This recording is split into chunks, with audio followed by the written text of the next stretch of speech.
अगली हम बात करेंगे जो कि 6 महीने से जो ऊपर के बच्चे हैं, जब हम शुरू में 6 महीने के ऊपर के बच्चे को खिला रहे होते हैं, क्योंकि 6 महीने तक माँ का दूध पीता है, 6 महीने के बाद हम खाना शुरू करते हैं, सेमी सॉलिड दलिया, खिचड़ी, साबूदाना, ऐसी चीज़ें। तो जैसे ही बच्चा खाना खाता है वैसे स्टूल पास करता है, कई बार अनडाइजेस्टेड पास करता है। क्या होता है कि जो डाइजेस्टिव एंजाइम होते हैं उनका वो बने तो होते हैं, लेकिन सिक्रीशन शुरू में ज़रूरत नहीं होती, तो सिक्रीट होने में थोड़ा टाइम लगता है। तो जब से ही आप ट्रांजिशन फूड किए होते हैं तो 8-10 दिन ये दिक्कत आती है। लेकिन आपको भी क्या ध्यान देना है, अगर आपका बच्चा 4 से 6 बार स्टूल पास कर रहा है थोड़ा लूज कंसिस्टेंसी में, तो घबराना नहीं है। देखना क्या है कि आपका बच्चा यूरिन पास कर रहा नहीं, 6 से 8 बार यूरिन पास कर रहा है, खाना सही से खा रहा है, बच्चा चिड़चिड़ा नहीं है, सही से सो रहा है, तो लूज स्टूल में घबराने की ज़रूरत नहीं है। अब बात करते हैं, अगर बच्चे को लूज स्टूल हो रहे हैं, मतलब कि वो 6 बार से ज़्यादा काम कर रहा है, तो लूज स्टूल में घबराने की दिक्कत नहीं होती है। सबसे ज़रूरत होती है कि लूज स्टूल में बच्चे के शरीर से फ्लूइड के साथ इलेक्ट्रोलाइट जाते हैं, तो फ्लूइड और इलेक्ट्रोलाइट को बैलेंस करना।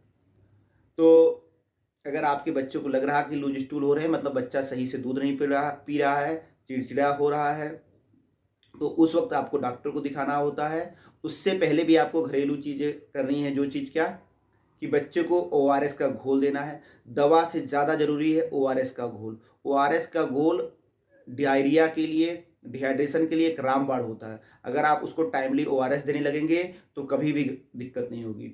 दूसरा चीज़ होता है जिंक का सप्लीमेंट। बच्चों को जब लूज स्टूल होते हैं तो जिंक का सप्लीमेंट देना है। तीसरा जो बहुत ही कॉमन मिस्टेक करते हैं, बच्चों में जो लूज स्टूल होते हैं वो वायरल इन्फेक्शन की वजह से होते हैं, उनमें एंटीबायोटिक का कोई रोल नहीं होता, लेकिन पेरेंट्स तुरंत एंटीबायोटिक मेडिकल स्टोर से लेकर देने लगते हैं।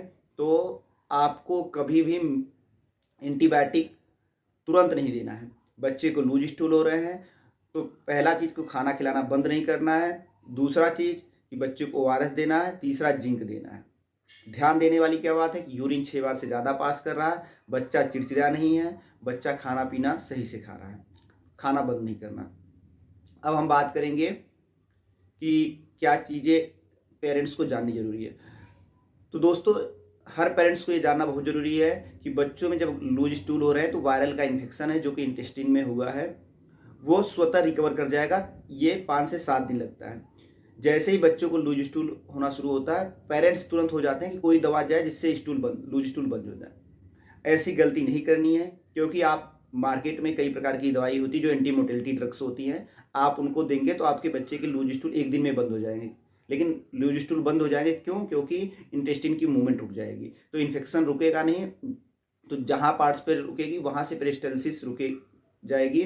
तो ऐसे केस में इंटेस्टाइन फटने का डर रहता है, पेट फूल जाएगा, ज़्यादा दिक्कत होती है। तो लूज स्टूल का एक कोर्स होता है 5 से 7 दिन। जब शुरू के दिन में 2-3 दिन थोड़ा ज़्यादा होगा, फिर कम होगा, फिर अपने आप बंद हो जाएगी। अगर 7 दिन से ज़्यादा परसिस्ट करता है तो घबराने की बात है। 14 दिन से ज़्यादा रहता है तो उसको परसिस्टेंट डायरिया कहते हैं। उसमें कारण होते हैं, एलर्जी हो सकता है, इन्फेक्शन हो सकता है। उस समय आपको पीडियाट्रिशियन को बहुत ज़रूरी है दिखाना। लेकिन याद रहे, कभी भी 1-2 दिन में बंद करने की कोशिश ना करें, एंटी मोटिलिटी ड्रग ना दें।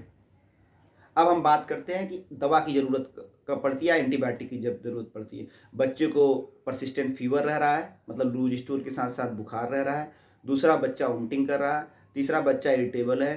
तो बच्चों को हमेशा डॉक्टर को दिखाएं।